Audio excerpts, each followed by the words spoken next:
Mukundapur market যাই করি ইয়াব বড় একটা রোল খাওয়া রবিবার দিন ঠাকুরের সঙ্গে দু হাতে ধরি করি কোনো জীবন ভাবিছিল না বখড়ারা। ও মাই ভগবান, সকালে ঘুম থেকে উঠি করে দাঁতকে ঘষিন চকচকা করে নিন, আর একবার চুলটা দেখো কত বড় হয়েছে, সালা পাগলা মতন হয়েছে। ঘরের লোক খেতে হবে ঘর গেলে। দাঁত ঘষাটা হয়ে যেতে গরমের দিনে ফাঁকা দিয়ে বাইরে গেলি, খরার আলো দিতে দিতে চলে গেলেন বৌদির দোকানও সাবান সানলাইট আর কলানি করে পৌঁছে গেলেন কারখানা। 10 টাকা একটা সূর্যের আলোর প্যাকেট আর একটা লাক্স সাবান নিয়ে চলে নিলেন। লাক্স সাবানটা মাখলে সাপাও হবো, আর সালা 3 বছর হয়েছে, মানে 1-1.5 বছর হয়েছে ড্রেস ফ্রেসের কাছে নাকি কাচতে হবে। নাস্তা করাটা হয় যেতে ভদ্র ছানার মতন চুলটা আঁচড়াই করে স্কুল ড্রেসটা লাগিয়ে চলে এলেন স্কুল না কাজ করতে। কাজের সাইডকে পৌঁছে দিয়ে ঘাড়ে গামছাটা ঝুলাই করে ইয়া বড় একটা বক্স কাটার ধাড়িটাকে ভিতর দিয়ে ঠেলে ঢুকাইছেন। সালা পাচ্ছিল না, হাত পা কাঁপিয়েছে ঠেলতে।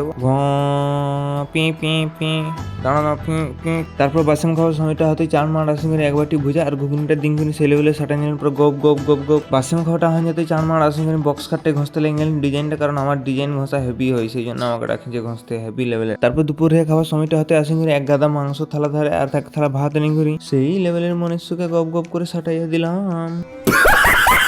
সন্ধ্যা 7টা বাজতে ঠাকুরের সঙ্গে চলে গেলেন ভাই বিরিয়ানি দোকানকে একটা এগ রোল খাটাতে। রোলটা অর্ডার দিয়ে আসেন করে বাবু মতন বসে যাবে, আগর দিকে লালুদা বসেছে আর পিছনে আমি আর ঠাকুর বসেছেন দুজন একসাথে। কিছুক্ষণ অপেক্ষা করার পর সাদা কাপড়ে ঢাকা ডেড বডির মতন 3টে রোল আনি করে দিন দিল প্লেটে। তো খুড়ারা একবার রোলের সাইজটা দেখো, 1 হাত লম্বা পুরো। এটা জীবনে প্রথমবার 1 হাত লম্বা রোল খাবো, তাহলে আমাদের দিকে তো লম্বা রোল পাওয়া যায় না। কি বলবো খুড়ারা, খাতে সেই মজা লাগছে, তাহলে মুখেও ঢুকছে না এত বড় রোল। সালা এটা প্রথমবার এত বড় রোল খাচ্ছি। আমাদের তো রোল খাওয়া স্টার্ট না হতে হতে লালুদা শেষ। এত বড় রোল যে সালা 2 হাতে ধরে করে মুখে ঢুকাতে, তাও মুখে ঢুকতে খুঁজছে না। এটা প্রথমবার খাচ্ছেন, আর তার সঙ্গে মাংসও দিয়ে আছে রোলে। তাহলে ডিমের রোল খাইছেন, এটা প্রথমবার চিকেন রোল খাইছেন। রোল ফোল খাওয়া কমপ্লিট হয়ে যেতে ফাইনালি পৌঁছে গেলেন কারখানা। আর কারখানা পৌঁছে গেলে আজকের মিনি ব্লগটা কোনদিন এখানে শেষ। এরকম আরো পেছন পাকা ব্লগ দেখতে গেলে শিখো ডাউনলোড করো না, মানে পেজটাকে ফলো করার।